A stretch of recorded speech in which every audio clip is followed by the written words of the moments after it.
Hey everyone, welcome to the weekend edition of The Bullet. My name is Paul Lathrop. I'm the Deputy Director of New Media for the Second Amendment Foundation. Joining me today, two good friends, Cheryl Todd. You don't often see her on the air with me, but I was able to convince her to put us in her schedule, and she's able to join us this weekend. She's, of course, with Gun Freedom Radio. She helps me out a ton when we do AmCon in the fall, and Mike Piwowarski, who's just kind of tagging along this week. So, Do what I can. Do what I can. You know.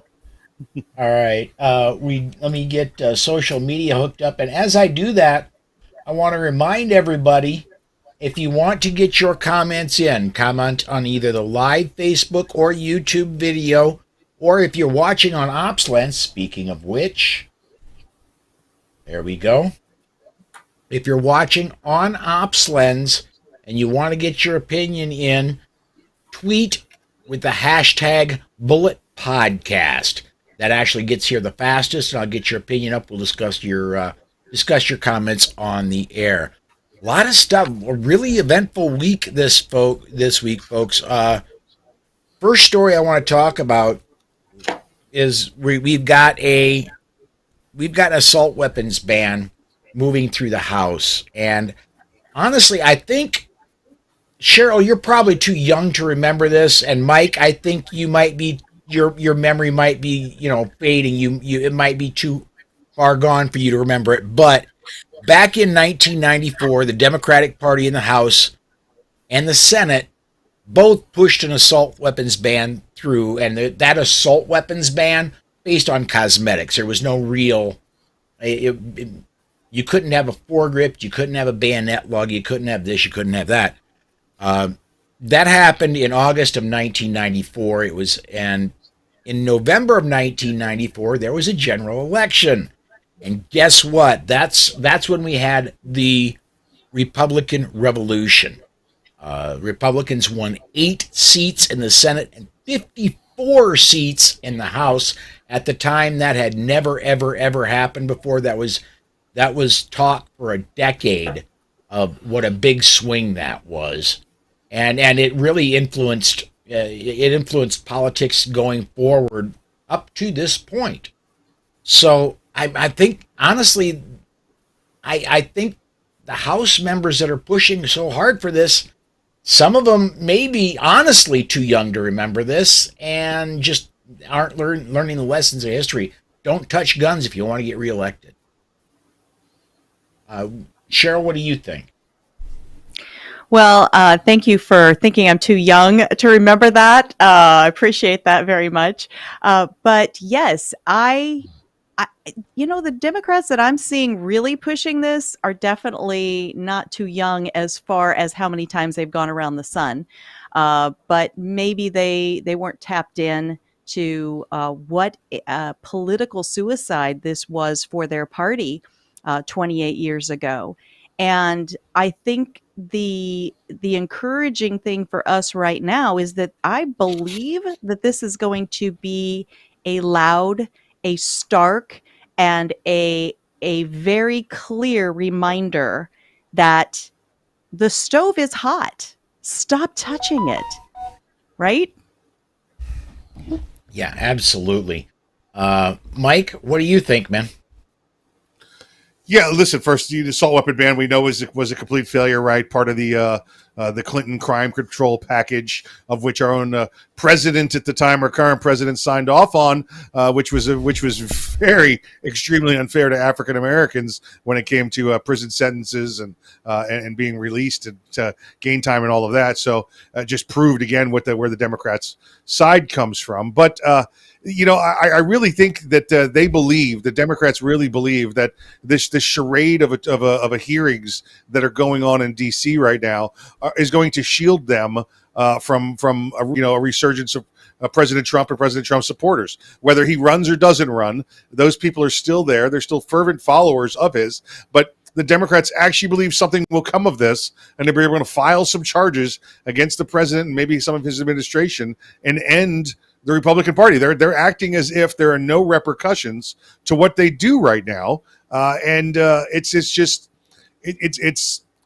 it's horrifying to think that they have such they're so nearsighted that they can't see past November. It's unbelievable. Well, it really is a tone deafness, because my husband Dan and I had a gun shop for like the last 18 years, closed it up fairly recently. The retail portion, we still sell Right. firearms and ammo through our auction house.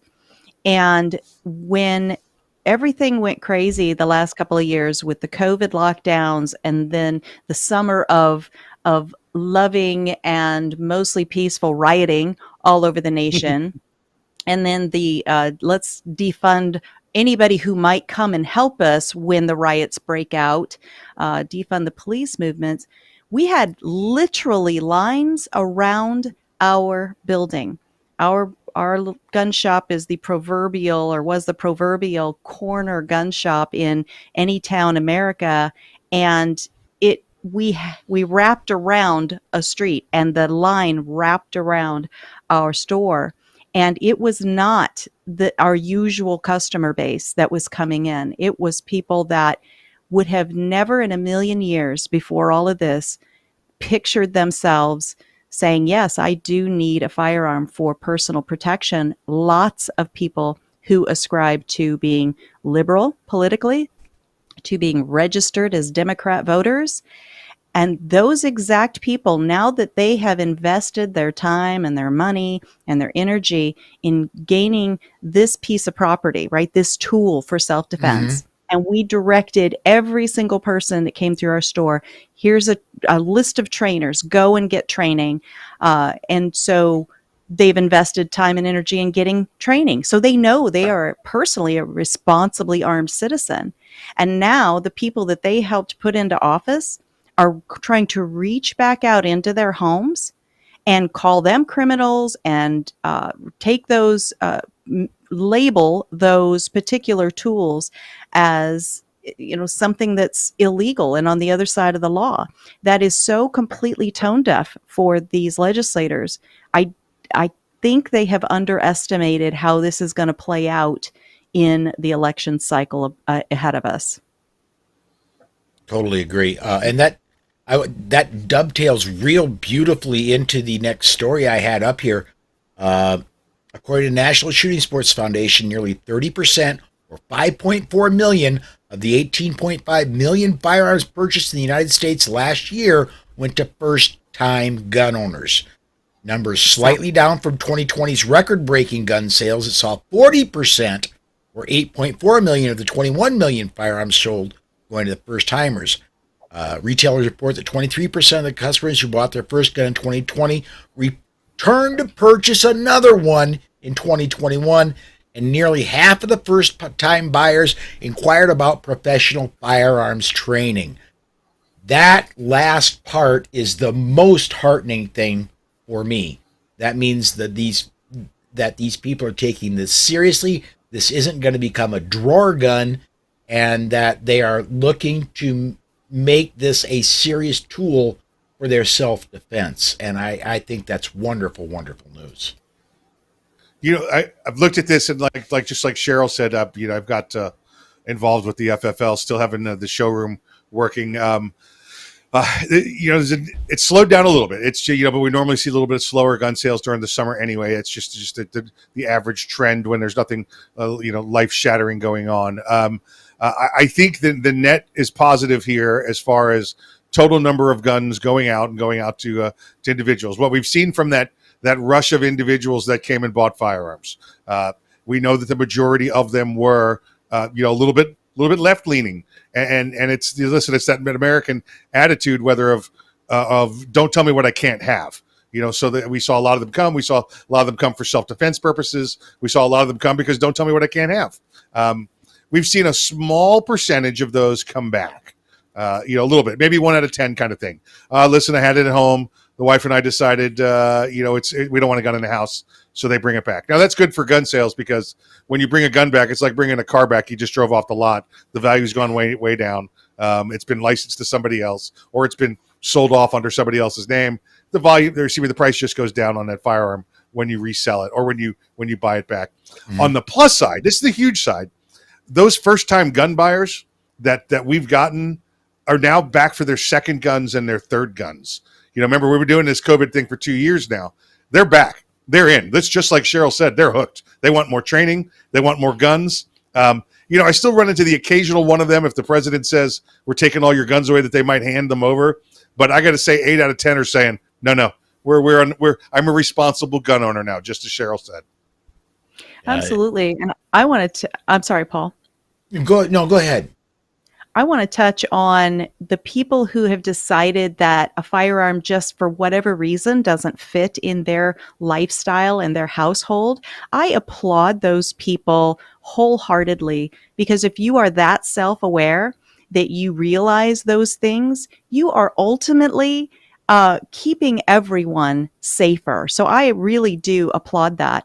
The next thing I want to say is that here in Arizona, where there is zero requirement, we have constitutional carry, there is zero requirement for training, and people get the training anyway because they understand the responsibility of owning a tool that they perhaps are completely unfamiliar with.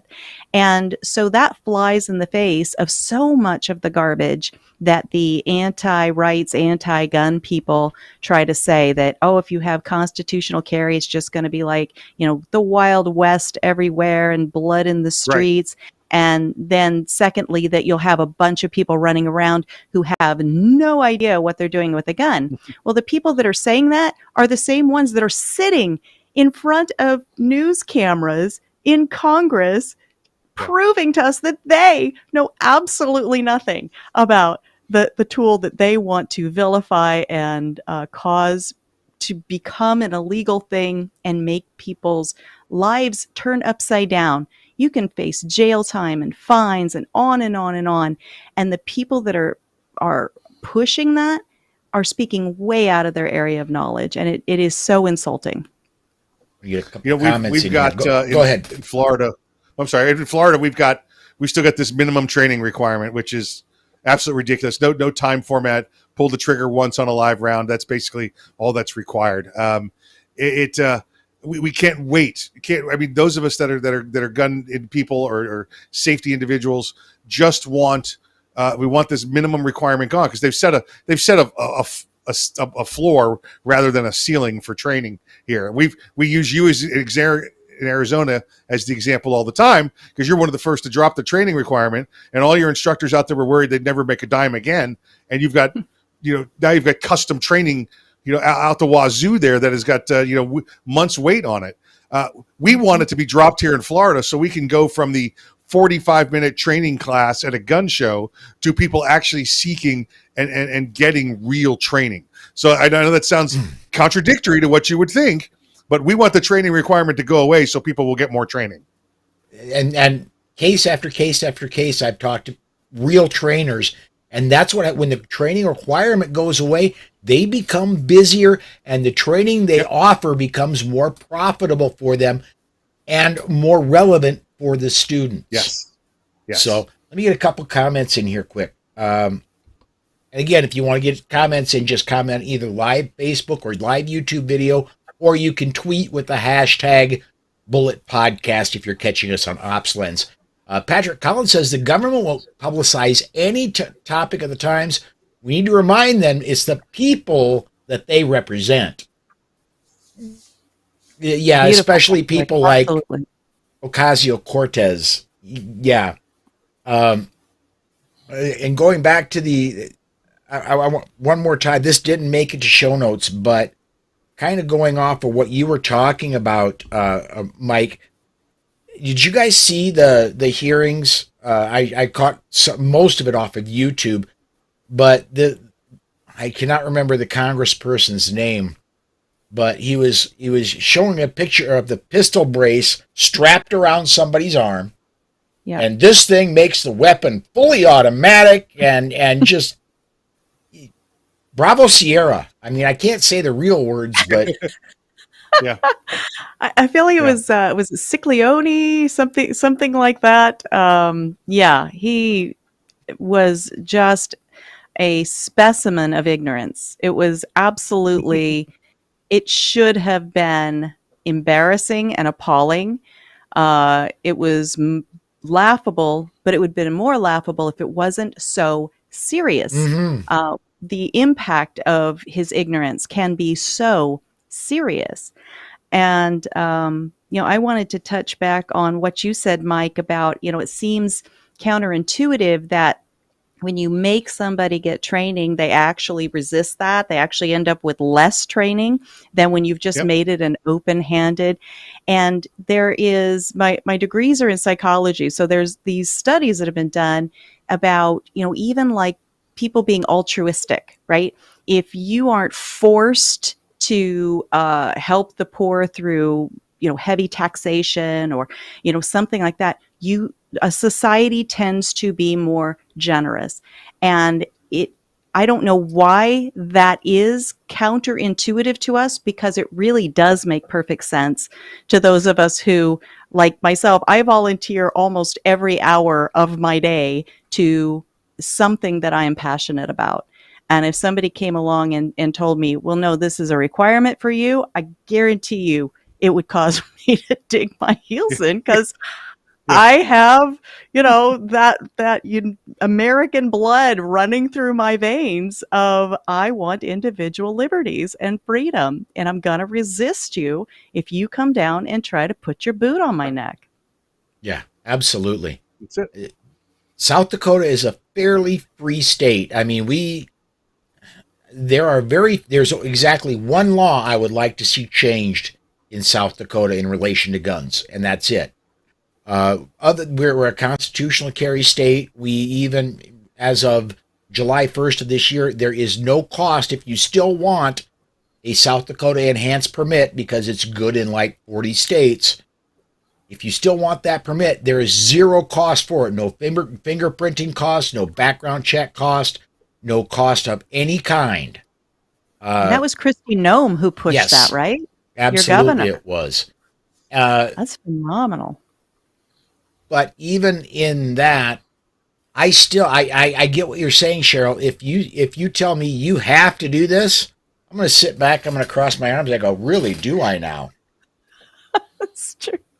It's true. Yeah. I might look sweet, but I got a stubborn streak a mile long. I think it was it Andrew Dice Clay who said, "Nobody tells me what to do, not even me." There you go.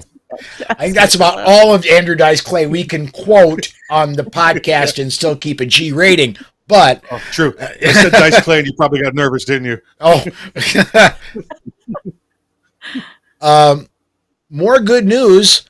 Article up by Stephen Gutkowski over on the Reload. Assault weapons bans are more unpopular than ever. Reading just a little bit from this article, support for the policy has now fallen below 50%, according to a poll from Quinnipiac University released on Wednesday. That represents a slight drop from the previous all-time low for the policy set in Quinnipiac's June poll. It's the third survey from a prominent pollster to identify a drop in support for a ban after the Robb Elementary School shooting in Uvalde, Texas on May 24th. The ban still enjoyed a plurality of support, with 49% of those polled in favor, while 45% were opposed.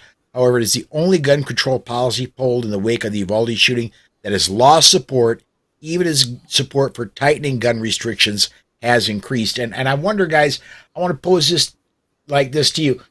I'm wondering if in the next few weeks, if the shooting at the Indiana Mall isn't going to change that even more. One person with a handgun made a difference with a heck of a first shot. But one lone person in the right place, right time with a handgun ended a horrific situation. I'm wondering if that might drive poll numbers even more in our favor. It has to. It has to. Listen, you get the ignorant like Shannon wants to come out and say, now you've got two guys in the mall with illegally with a firearm. But without thinking about what she's even saying. Eli Sharpshooter there. He's got himself a firearm permit, and from what I understand, he's got a lifetime firearm permit, and I don't know if that means it's constitutional carry lifetime or he's actually got a piece of paper. I still haven't seen the clarity on that. I don't know if you guys have, but he goes in He there does and have does this thing. Indiana does, before constitutional carry came, Indiana offered a lifetime concealed carry permit. So It he was has that. Okay. a little bit more expensive than the regular one, but yeah. Yeah, and he goes Well, in there and does his thing. Listen, and everything that I saw with the police department there. Now, listen, there was key words, right? Like they said, he was tactically sound and proficient. And listen, as great as a 40-yard shot is, he probably went to the center kiosk, leaned down against it, used it as a platform, and still delivered accurate and deadly fire. So, wonderful job by him for stopping that. But we've been saying, and the NRA's been pushing for years, the only thing that can stop a bad guy with a gun is a good guy with the gun. And here's the perfect example. This is the good guy with the gun, the proverbial good guy with the gun. And we're not talking about, and the NRA never meant law enforcement as the good guy with the gun. So, because they're immediately pointing back to what happened in Uvalde. Those aren't the people we're talking about. The good guy with the gun is the guy on the scene, is the guy who stops a church shooting, who stops a mall shooting. It's the guy who, maybe there's a sign on the door that says, don't carry here or we'll ask you to leave. And he decided, I'm carrying here because it's for my safety, my family's safety, and everybody else's safety. This has to have that effect, Paul. I don't see how this has a negative effect. This has got to go the opposite way. This has got to be positive to the point where it turns down, the rhetoric on, assault weapon bans. We need more assault weapons. Or we need less assault weapons, and we have to have more gun laws. Cheryl, what's your thoughts? I absolutely agree with you, Mike. I feel like it's going to take somebody that was put in danger or injured or a family member killed in one of these places where they've, got their little sign up saying no guns, and protection wasn't offered. Quick, fast, effective protection wasn't offered, to bring suit against the place that, have put up these signs, and use what happened in Indiana as an example of, without your silly little sign, I could have been my own protector. So I feel like that is something that's going to probably have to happen eventually. But what is crazy to me is to watch the never-ending pivoting of the anti-gun side and the Shannon Wattses of the world and the David Hoggs of the world, because they're somehow trying to spin this as a negative thing, that this young man was able to immediately be on scene to save lives. And I've been working with the Faster Saves Lives organization for quite a while. You went to their training last year. I did. Level 1 and level 2, life-changing, highly recommended. If you are someone that's in the clergy or works with children in any capacity in a school, please don't ignore this important and life-saving training that is out there that has been saving lives for a decade. It's based in Ohio with the AZCDL Foundation, which I am the president and CEO of. It is our mission to bring it to Arizona. We've already had an inaugural class. We've got more scheduled. Actually, next week we've got a foundations class, which is kind of the prerequisite. Let's make sure everybody knows all the same level of things, and then we'll have our big 3-day class in September. But in Faster Saves Lives, one of the key things that they say is the body won't go where the mind hasn't been. So that's that training. And then I think it's because I'm a psychology-minded person, I always want to say it the opposite way. The mind won't go where the body hasn't been, because so often people get frozen in that state of, is this real? This can't be happening, right? But if you've trained for it, and I don't know what this young man, Eli's training has consisted of, but I think that it is important to think of that phrase in both ways. If your body hasn't been in training, your mind is maybe not even going to recognize what is happening and how do I best engage, and vice versa. If your body hasn't been through the motions, then your mind isn't going to be able to follow through as effectively either. I agree. I want to bring a little bit of Training Friday into the Saturday broadcast, and that's a game that I play with myself whenever I'm out in public.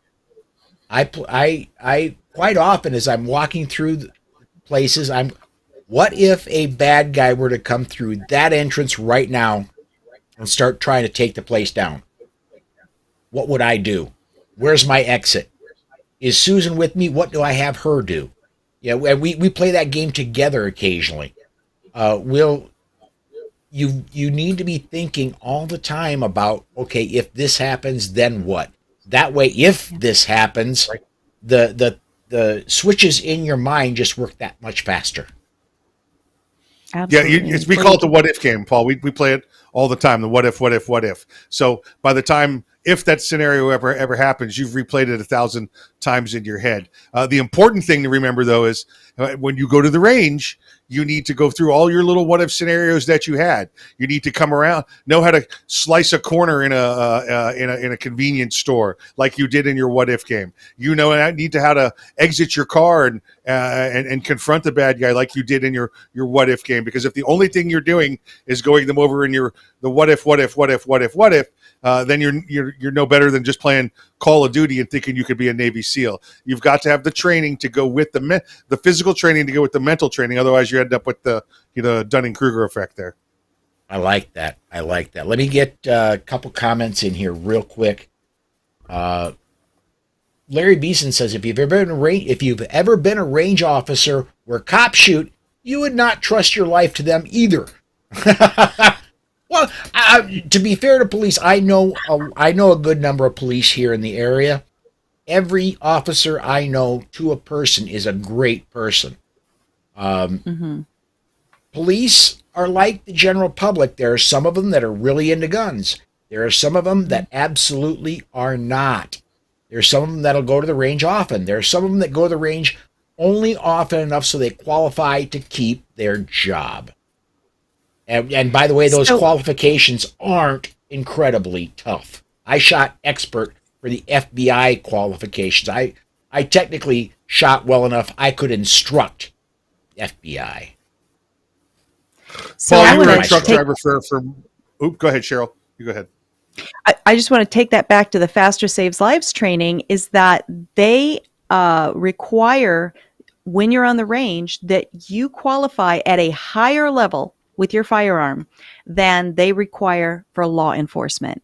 And so when people have it in their minds that, well, ordinary citizens just somehow can't manage to be proficient and safe with their firearm, but the minute you put a badge on, suddenly you have these superpowers that, make you a super, super sharpshooter. It really is a misnomer, and it's a misunderstanding. And I think that, without vilifying anyone, without pushing anyone down, just understand that, as with any skill, there are varying degrees of proficiency, and firearms proficiency with law enforcement officers, it varies as much as it does with citizens. It does. We're starting to get a lot of comments here. Let me get a couple more of them. Smeggy over in the YouTube side says, I think medical training is the most important for every person. Smeggy, I'm going to say, if you're a gun owner, I want you to go through a basic pistol class. Then I want you to get medical training. I want you to first, if you're going to be using a firearm as a tool, I think the first thing you need to do is make sure you only put rounds where they need to go. Then absolutely get your medical training. And Cheryl, by the way, I've not, unlike you, I've not been through the faster training, but medical's a big part of that training, I've heard. It is. And I know Mike is trying to get a word in here, so I'll make this short. I kind of like how, was it Smeggy was saying that every person should be able to be part of helping stop the bleed.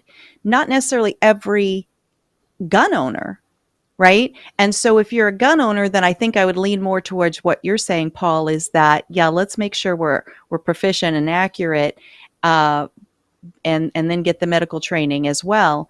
But it wouldn't it be amazing if every single person, it was part of our schooling or something, that we realized how we could so quickly and effectively stop a bleed, because it doesn't have to be bullets, right? You can cut yourself on You had a a piece car of shop accident. in school, or car accident, yeah. And then everybody has some level of being able to do something besides just stand there and go, oh my gosh, I hope help comes. So I'm sorry, Mike, I will release the floor. I'm I'm just fascinated listening. Great to be here.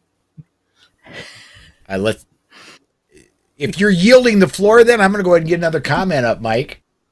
Let's do it. I love comments. Uh, he also, this again is Smeggy. Dealing with the threat fast is important, but then what? You need to keep people alive until medical helps arrive. You're absolutely correct about that. Medical training is important.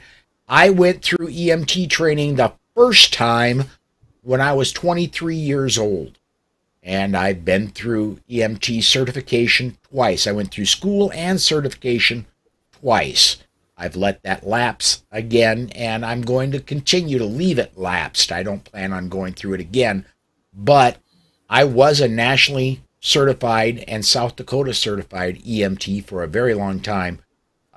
South Dakota EMT number 12747. I still remember that after almost 30 years. So, and then Give me a Smeggy, little tip for.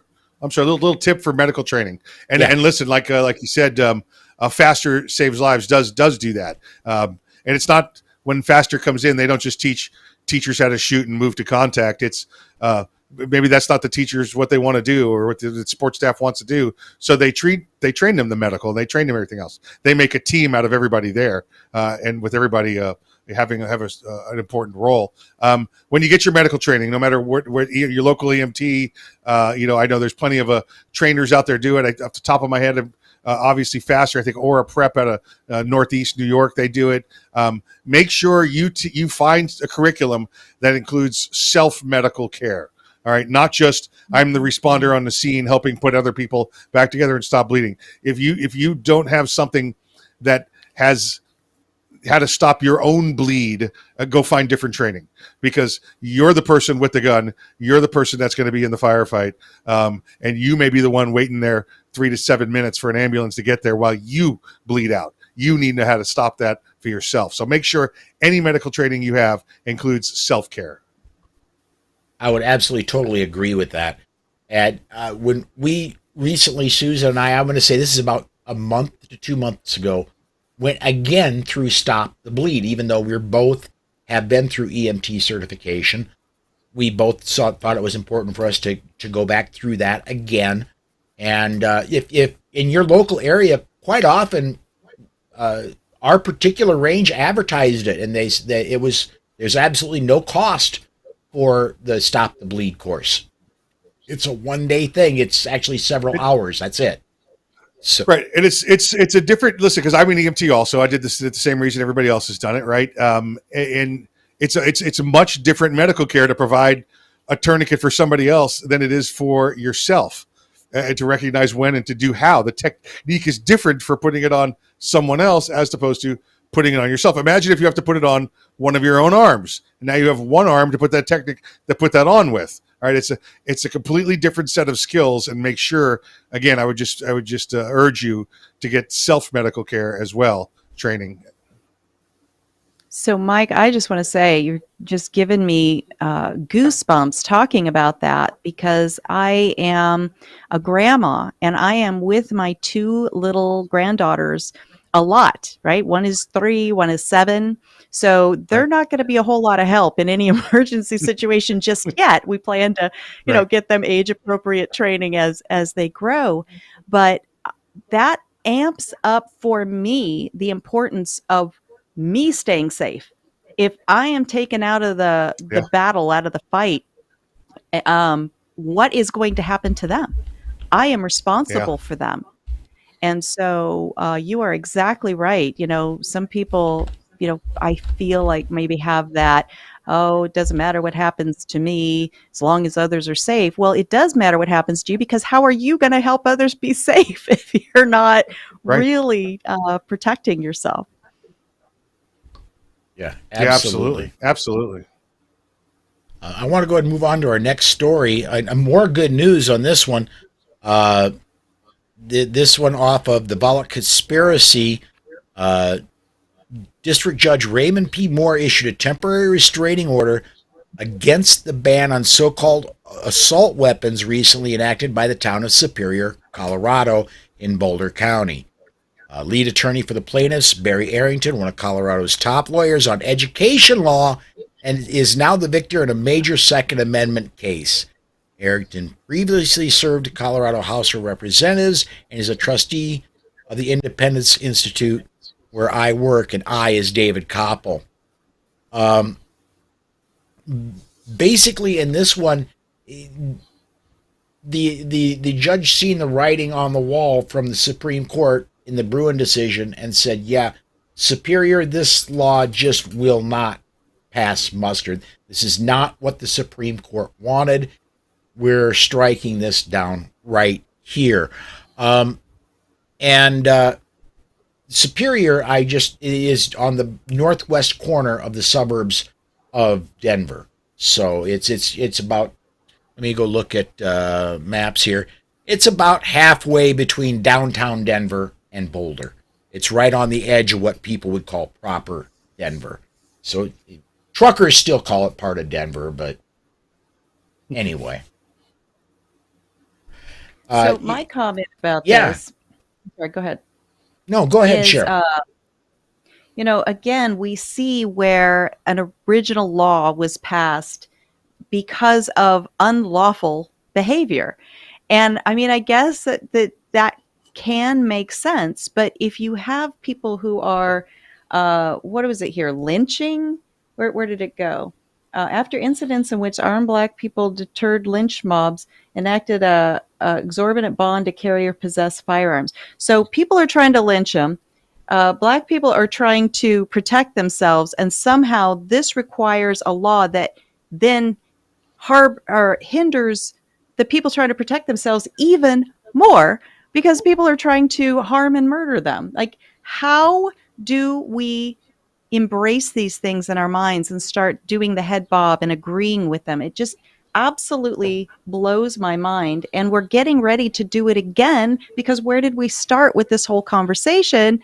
We have people that don't know anything about what they're talking about, using some emotion-based garbage that they want to pass as logic, and trying to make it harder and harder for people like Eli in Indiana to do what Eli did in Indiana, which was stop the threat and save lives. It just absolutely boggles my mind how we've gone along with this in this nation for so long. We tie law enforcement officials and your local government officials to qualified immunity. And qualified immunity means that they're immune from prosecution or civil charges, as long as they don't violate the law or violate the Constitution, which would seem like a pretty simple thing to understand. Yet it does not apply to higher level politicians. It does not apply to judges. It does not apply to lawmakers, your state houses, our federal Congress. We continue to see, like we talked about earlier in the program, our legislators pass laws knowing there's no repercussions, knowing that that the Supreme Court just said no. We saw New York State do it. We saw Louisiana do it. We see California do it. We have two decisions coming out of the Supreme Court, and they immediately pass laws against what the Supreme Court just said. I'm tired of watching them sit there with full and complete immunity, knowing that they're violating the law, passing these new laws and ordinances. We need to get them back to the qualified immunity standard, so when they violate the law, they can be charged civilly and criminally for their offenses. This is just tying up our time. This is going to have to go through another layer of court. This is going to have to, be beaten back and forth for years before another illegal, unconstitutional law is put down.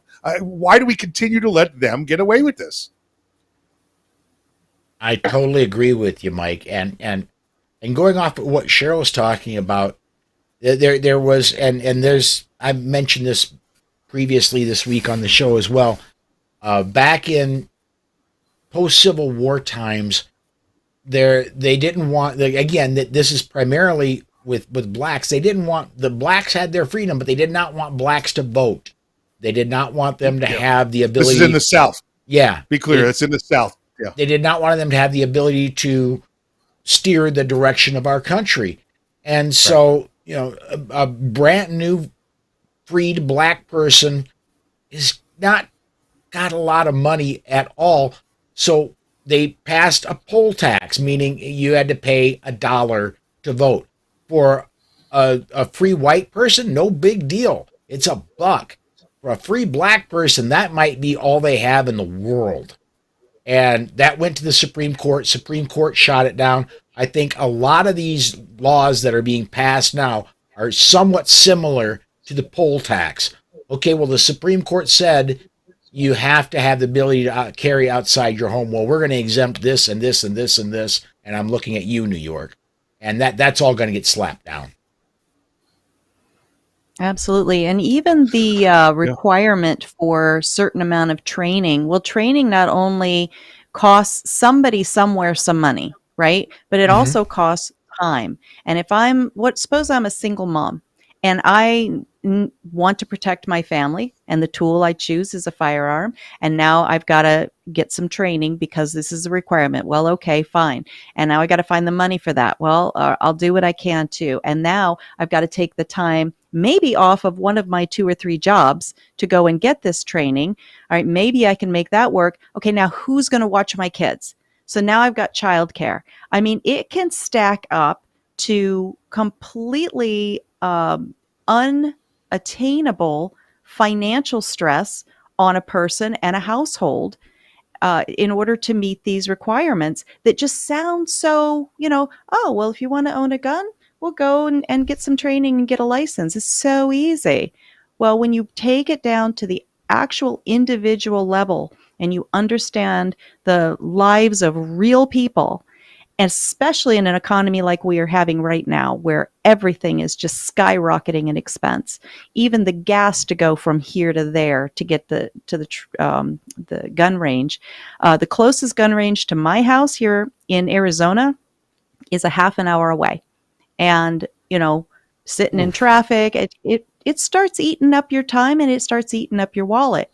So I just want to throw that into the mix, is that the consequences of some of these things that just fall off of people's tongues, like it doesn't matter, well, it doesn't matter to you because maybe you've got a big budget, but the person I just described, it absolutely impacts them to the point that a lot of people go, I just can't do it.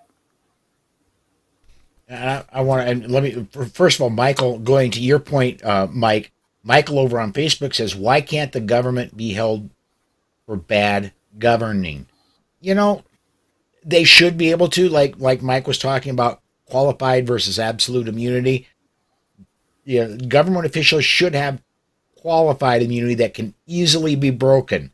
And over the years, that's just whittled down and down and down and down to where it's almost to going back to my high school civics. Noblesse oblige. The king can do no wrong. If you're a part of government, you're just untouchable. Yeah, and they've set their standard that way for themselves. They've set their own piece of rules, and that's why they put the qualified immunity on the lowest level. Your law enforcement and basic city workers that are under qualified immunity. So when there's a problem, they get to point down and go, "Oh, it is the lowling who did the wrong. Convict him," and they get to sit up top and do what they want. And I got to get this one in here. Larry over in the Facebook side said, someone once said, nothing is impossible for the supervisor who doesn't have to do it. Bingo, Larry. You nailed it. All right. We're going to get probably 1 or 2 more stories in here. I want to get to this one. Delaware passed an assault weapons ban of its own.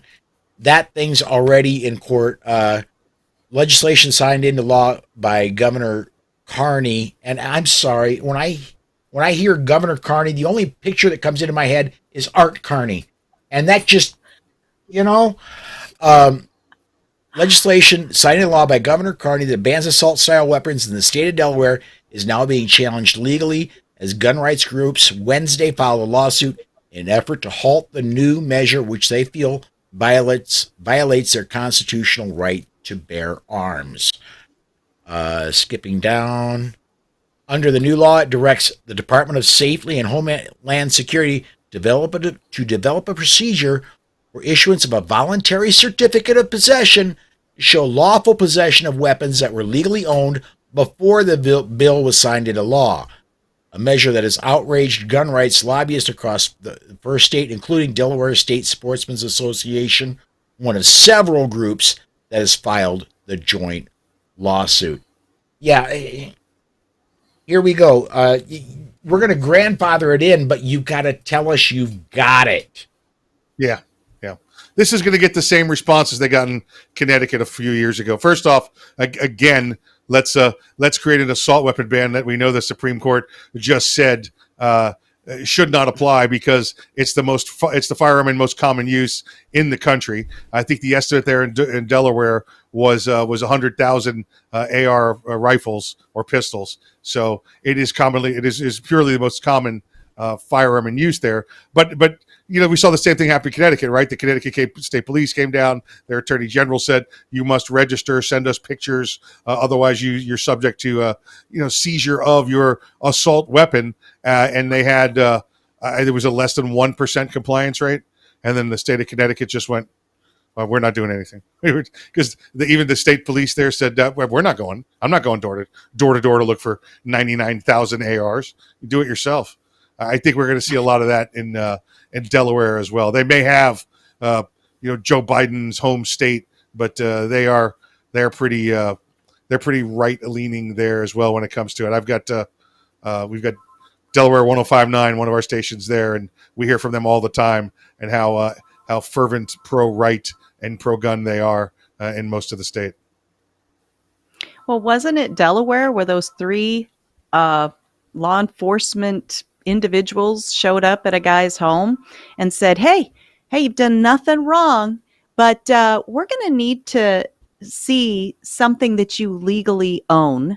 Doesn't matter what it is, right? It could have been his toaster. Yeah. It's wrong. And, and then we're just out of here because I'm so reasonable. I'm just so friendly. And I'm not here to harm you in any way. And you've done nothing wrong, but this is something you're going to be required to do, right?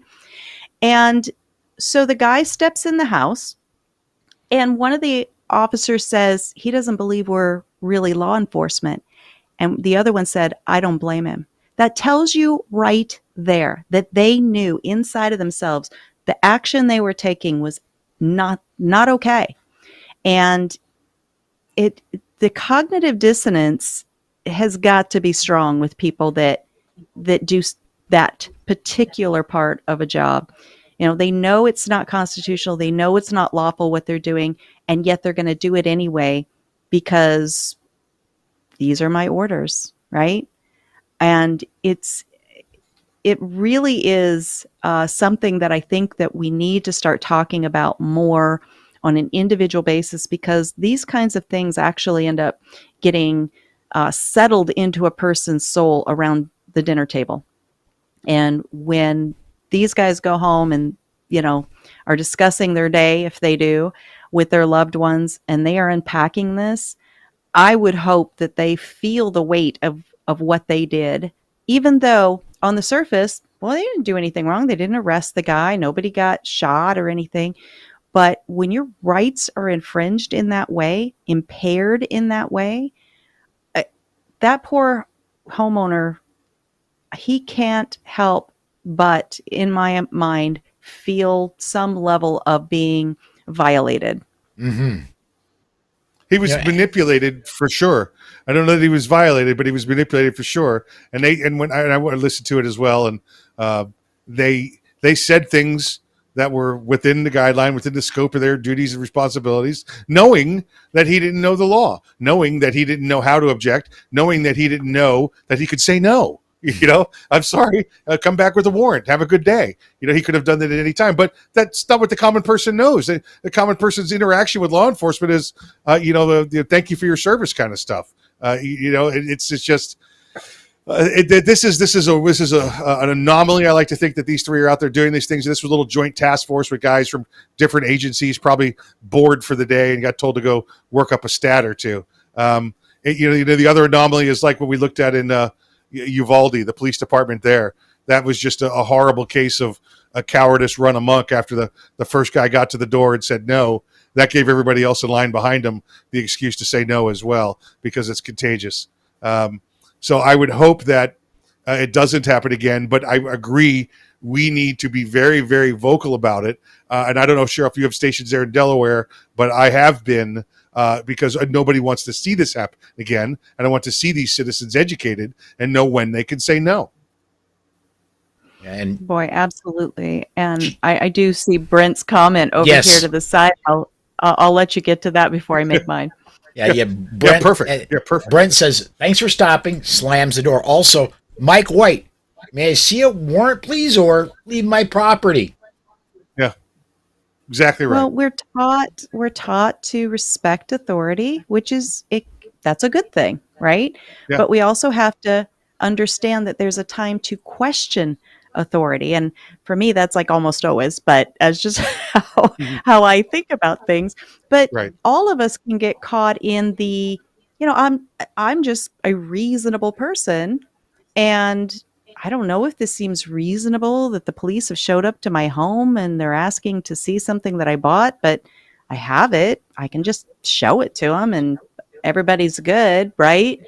And it seems on the surface innocent, simple, you know, all those things helpful. But we, after the last 2 years, with all of the simple, helpful ways of, oh, well, you know, it's just 2 weeks, you know, to stop the spread. And then, oh, it's just whatever the next thing was, lock up your business. Oh, it's just, you know, put this pointless piece of cloth on your face, you know. I think that we should be more top of mind to be pushing back or at least holding a boundary when it comes to figures of authority and asking more, you know, like why? What does this really seem reasonable? And if I've done nothing wrong, I think what Brent and the other gentleman said on the sidebar there are really the better responses that most of us should have. Is what is he going to do? You know, bring back a warrant and shut the door? What's going to happen? The next thing they're going to kick the door in? I mean, hopefully not. I don't think so. But we don't have to. Whenever I've talked to lawyers about, you know, self-defense, insurance, and all those kinds of things, you know, the U.S. law shields and stuff, they always say, shut up. Like that is part of their presentation. Stop talking. Stop having diarrhea of the mouth and trying to be overly helpful to this person who is not your friend. They are there to gather information on you. Yeah. One word to remember. Listen, I'm a huge, you know, a proponent of law enforcement and everything else. You know, one of my careers, and but one of the attorneys that I work with teaches it all the time. One word, no matter if it's you were involved in a shooting, they come to your door to ask you about a firearm. One word you need to remember is lawyer. Just say it, lawyer. That's all you need. They may get mad at you. They may stomp their feet. May say that what you don't support, blah, blah, blah. Lawyer. That's all you have to say. Lawyer. And they'll either leave you alone or take you into custody. Then if they take you into custody, it's even more important at that point to keep repeating. Lawyer. Exactly right. Yep. So I saw something pop up on the side, Paul. It was, I saw the one about Hitler, you know, just following Hitler's orders, but there was one before that I missed. Yeah, the Big John 410 was discussing this particular case we were discussing, and he was saying there were 2 ATF agents and 1 Delaware State trooper. They were looking for straw purchases. Yeah, if I recall the story, the woman or the man had purchased 5 or 6 firearms over the last 7 months, which is, listen, not uncommon. You know, don't look through my history. There are trends that you'll go through people's when they're doing their checks on their 4473s, and you see they buy 10 Glock 20 or 10 Glock 17s. You may have a question for them, but then you find out the guy's a trainer and he's using them for training. There's legitimate reasons for it, but knocking on somebody's door is not the proper way. I probably would have sent this guy a letter and started that way. That could have been such a dangerous situation for those officers Exactly and for right. the homeowner Exactly and the right. neighbors. Like, just stop it. Everyone. Mike White says, then they will tell you if we have to come back with a warrant, it won't be so nice for you. Well, Okay. My attorney will Can be you put right that in here. writing? Lawyer. Yeah. Can I get that in writing? Yeah. What's the one word? Lawyer. Yeah. Lawyer. All right. I like We it. are one more comment and then we need to start shutting things down. We're getting really close to the top of the hour. Larry says the Miranda warning is actually the Miranda threat stating what they can and will do if you speak. That's a good way to look at that. Yeah, and actually, listen, in that and that's true to remember, but in that circumstance, Miranda did not apply. You have to be in custody, and you have to be being questioned. That person was not in custody, therefore Miranda did not apply. And good on this person for they had a Ring doorbell camera. Good on this person for making sure that thing kept recording and got the whole thing on video and saved and good on them for publishing it so that the rest of the world knew what was going on. Absolutely. Because what they'll do is they'll find, for whatever they're looking for, they'll find one person, they'll make a huge example of one person, and it scares thousands. So, I'm glad he did that as well. We're not going to have time to get to all the stories. There was one more. There are two more stories I wanted to get to. One is Oregon is going to be voting on whether they want their rights further abridged, their Second Amendment rights. They've got a new licensing scheme they want to push through. That's going to be on the ballot in November. It's Initiative 17 in Oregon, and we're not going to have time to get to that. Also, Illinois Governor Pritzker has said that the state police can use additional reasons to deny licenses because the governor says they can. That's another story I wanted to get to, but we're running out of time. Matter of fact, there's the top of the hour. So on our way out, before we go, Cheryl, if you would please tell everybody about Gun Freedom Radio and really anything else you want to promote. Absolutely. Thank you so much for having me today. This is always fun when we get to do this. My husband and I are co-hosts of, and you got to pronounce it right, Gun Freedom Radio.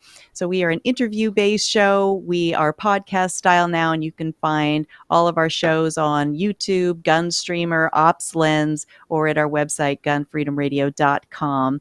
I am, as I mentioned, also the president and CEO of the AZCDL Foundation, the vice president of the Arizona Citizens Defense League here in Arizona, which are the watchmen on the wall and the guard dogs in the legislature. I am working on bringing Faster Saves Lives to the state of Arizona, so you can find out all about that at fastersaveslives.org.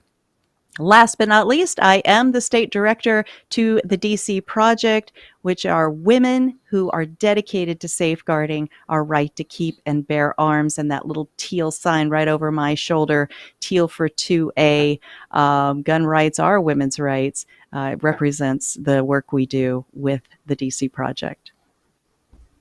Very cool. Mike, Arms Room Radio, that's coming up here in about an hour, right? Yep, Arms Room Radio goes on at 3 to 5 Eastern. You go to armsroomradio.com, either listen there live or find one of the 40 or 50 stations we're on around the country. You can listen there. And then, of course, during the week, we do the rundown from 5 to 6 p.m. At the rundown.us and all those other places like OpLens and YouTube. I'm not really sure Craig handles that part of it. I just sit there and try to provide insightful commentary. And then, of course, thank you, Paul, and it's a pleasure being on with Cheryl and everybody from SAF. And let's go Mets. So, Mike, you're saying that you're just the eye candy for that show? Is that what's going on with the rundown?